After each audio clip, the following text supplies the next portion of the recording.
All right, so this is where the silo stood. You can see we got the footers all taken out already.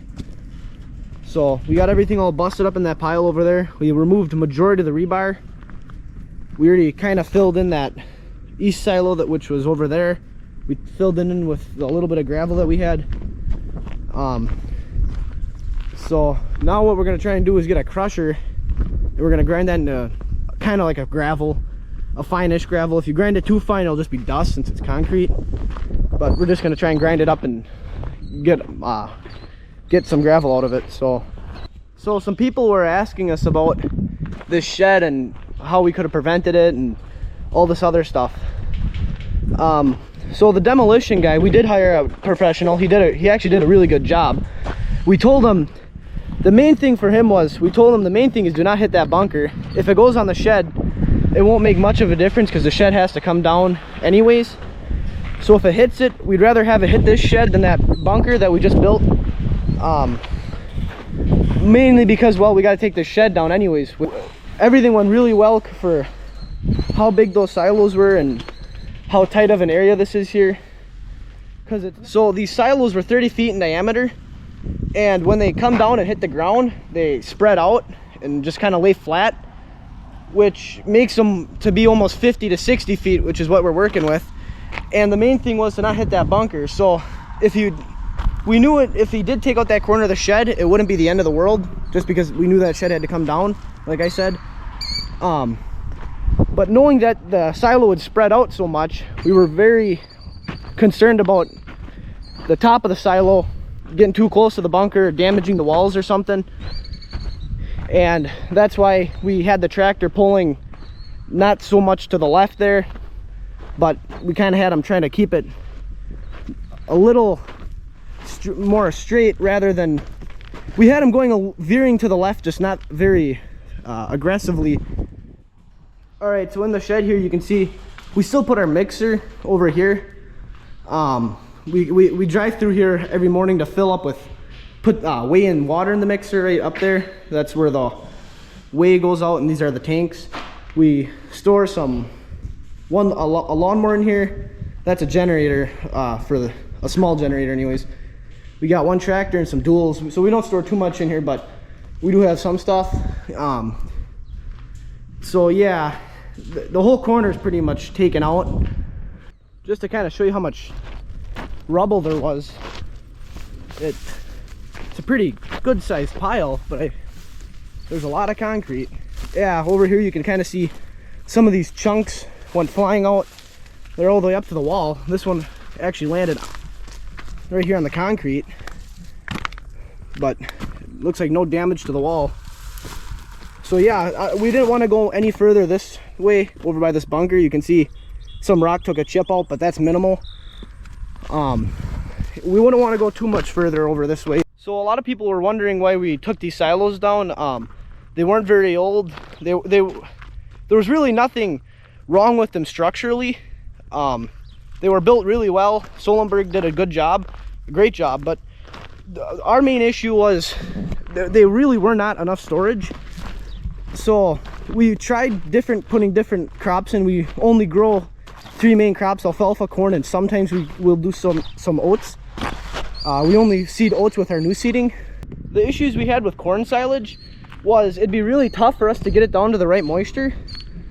You know, you'd have to have it nice and dry on the bottom, and then as you go up it can get wetter, but that's kind of tough to do because once it's dry, it's dry. And others, you'd have a lot of juice coming out of these silos since there's so much weight pushing down on it, and that's just a lot of silage juice and stuff coming out of these silos. But corn silage unloaded really well. You know, you could throw it through the blower really quickly. The unloader could handle it nicely.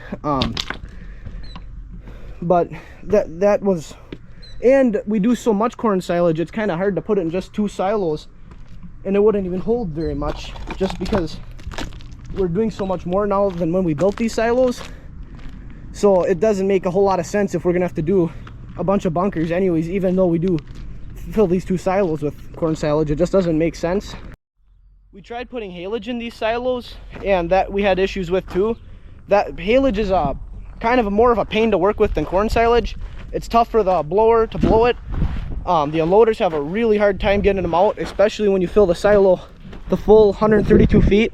As we got down to the bottom with this west silo for haylage, we had a big Jim in here, a Quantum, I believe, center unload. That thing could not it couldn't tear the hay out once because it was so packed so tight, and so we couldn't do it really well with this silo. What we had to do is we have to carry this Pat's wheel drive unloader up the chute and assemble it up in the silo, and that just really wasn't all that efficient for that little bit of storage and that little bit of hay we could put in these things. The east silo here, that had a conventional unload that could unload it all the way down. However, since they were so wide, 30 feet wide, we had a really hard time getting the unloader to blow it that full 30 feet. It struggled with it. It could do it all the way down, it'd tear it out and everything, that hay, but we had a hard time getting it to blow that 30 feet and unload at a decent pace, just so we could get the mixer filled and dump another load. So that, yeah, it just took a while, I guess, to unload these things too. You know, having to stand in here for a long time waiting for the mixer to fill. That was kind of an issue too.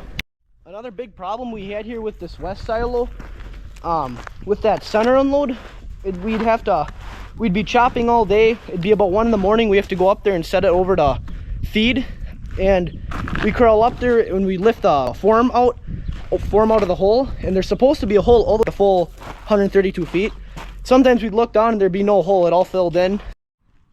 So we'd have to take this little auger here, bring it up into the silo, and then try and pick out that hole and get that hole to form. That way we could unload it the next morning. And then finally the last crop we tried putting in here would have been oatlage. Well, oatlage and rye, they work. They both work nicely. The only issue was we had issues trying to keep it fresh for the heifers, because we only feed it to the heifers and sometimes the dry cows. But if it's only going to the heifers, we're not taking enough out to keep this 30-foot face, or this 30-foot in diameter silo fresh. So we had some kind of not so good feed coming out of here, and we didn't like that either. If it was a 24-foot or a lot narrower of a silo, then we could have put oats in here, and we maybe would have kept them for a while longer. But now some comments were asking me why we don't put high moisture corn in these silos. Well, there's two main reasons for it. Well, first of all, we don't do high moisture corn, and second of all,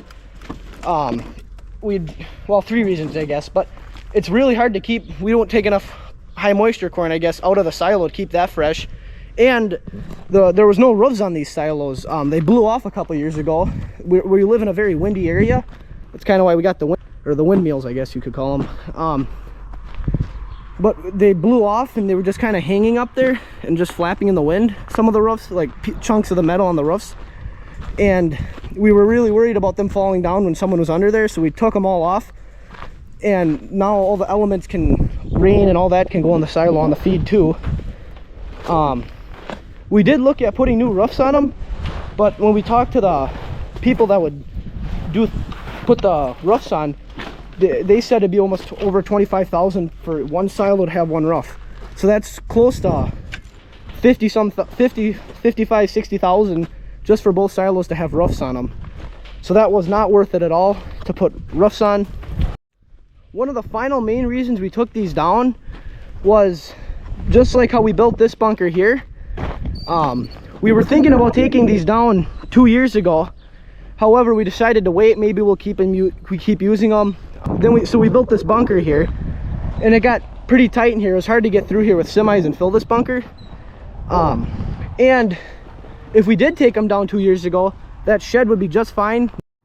Another issue with doing the haylage, putting the haylage in the silo, was this whole bunker here was just our first crop, and we figured this bunker, one silo would equal about 3/4 of this bunker.